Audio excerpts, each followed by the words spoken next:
Welcome to our channel. Kalian tahu kan kalau ada begitu banyak aliran dalam Islam?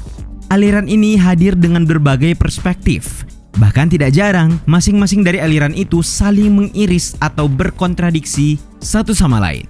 Biar tidak terus-menerus salah paham dengan aliran-aliran tersebut, kalian simak sajalah ulasan kami seputar aliran-aliran dalam Islam ini ya. Check it out. Tapi sebelum lanjut, kami ingatkan kembali untuk subscribe channel ini dan aktifkan lonceng notifikasi kamu untuk mendapatkan video edukatif dari Data Fakta.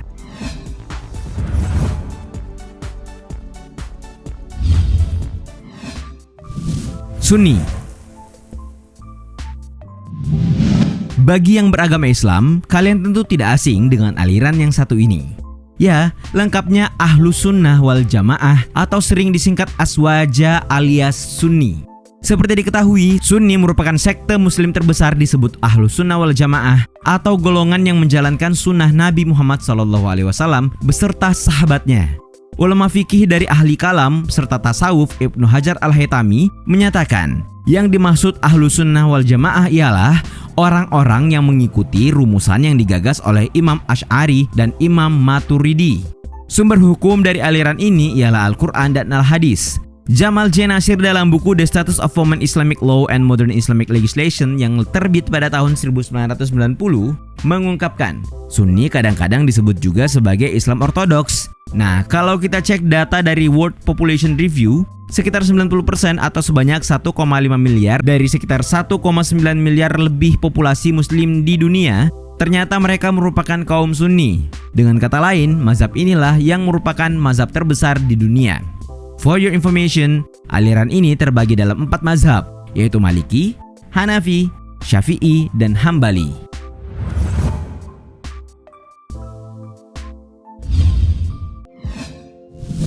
Syiah.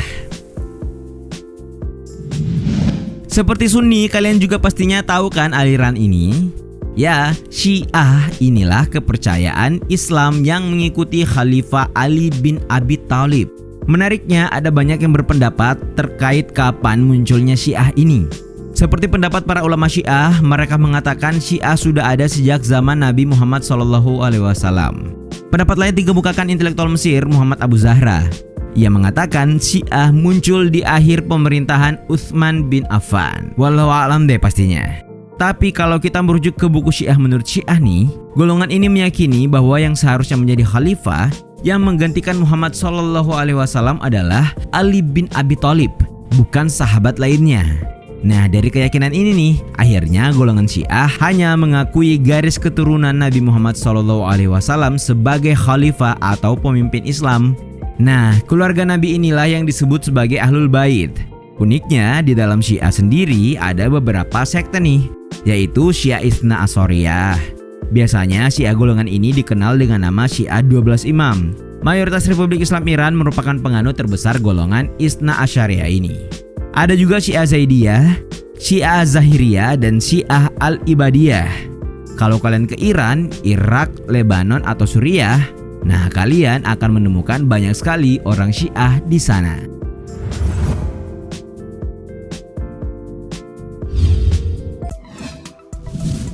Khawarij. Katanya nih, Khawarij dari segi bahasa artinya mereka yang keluar.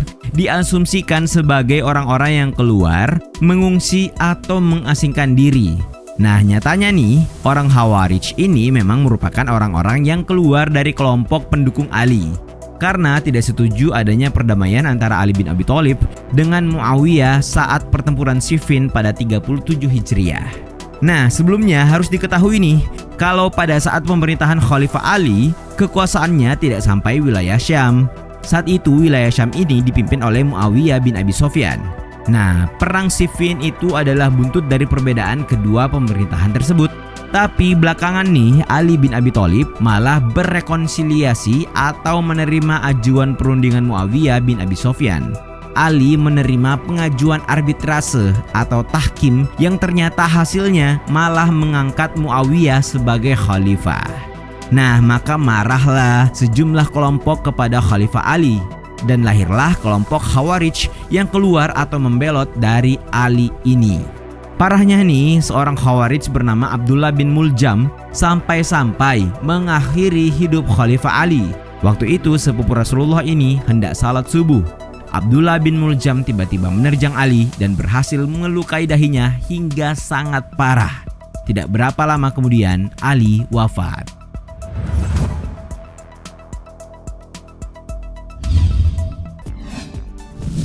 Mu'tazilah. Pernahkah kalian mendengar aliran yang satu ini? Menurut Harun Nasution, Mu'tazilah merupakan golongan yang membawa persoalan teologi yang lebih mendalam dengan sifat filosofis. Itu artinya dalam membahas agama, kaum Mu'tazilah lebih banyak menggunakan akal yang bersifat rasional. Maka tidak heran, kaum satu ini mendapat sebutan sebagai kaum rasionalis Islam. Diketahui aliran Mu'tazilah yang secara harfiah berarti memisahkan diri, muncul di Basra, Irak pada abad kedua Hijriah. Kelahirannya bermula dari tindakan teolog dan filsuf muslim di zaman Bani Umayyah, Wasil bin Atha, yang berpisah dari sang guru Imam Hasan al-Basri lantaran perbedaan pendapat. Hasan al-Basri berpendapat mukmin yang melakukan dosa besar masih berstatus mukmin. Sementara Wasil bin Atha berpendapat muslim yang berdosa besar bukan kafir juga bukan mukmin, namun berada di antara keduanya. Selain itu, mereka hanya mengakui Isra Rasulullah ke Baitul Maqdis, namun tidak mengakui Mi'rajnya ke langit.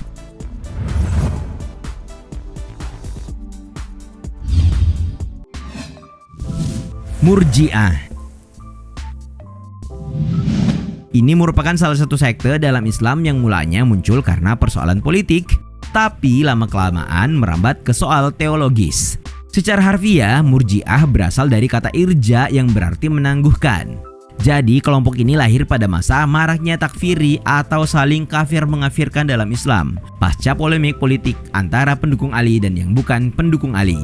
Nah, menurut kelompok Murji'ah ini, lebih baik menyerahkan urusan kafir tidak kafir ini sepenuhnya kepada Allah Subhanahu wa taala. Karena itu mereka berpendapat untuk menunda ketentuan terkait ini sampai di akhirat nanti. Kelompok Murji'ah ini juga disebut sebagai kelompok netral. Ini karena di bidang politik, doktrin irja'ah atau menunda atau mengakhirkan ini diaplikasikan dengan sikap politik netral atau non-blok. Mereka juga sering disebut sebagai dequietisisi atau kelompok bungkam. Soal teologi, orang Murji'ah berkeyakinan kalau muslim yang berbuat dosa besar tidaklah menjadi kafir, melainkan tetap mukmin. Soal dosa besarnya yang ia lakukan, biarlah ini diserahkan kepada Tuhan dalam keputusannya kelak nanti di hari perhitungan.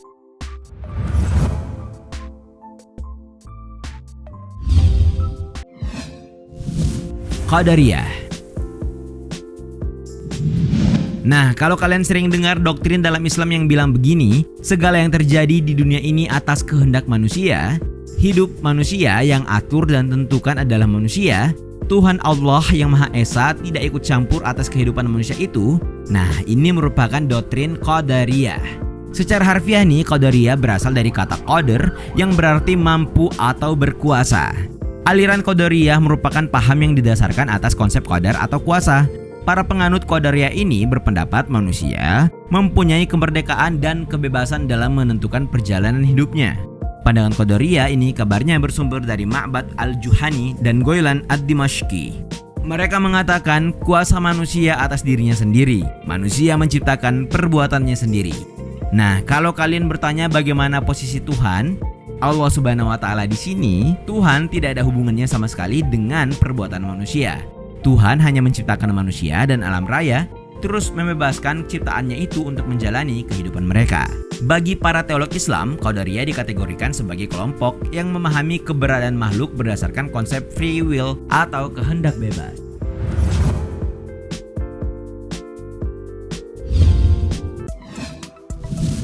Jabariyah.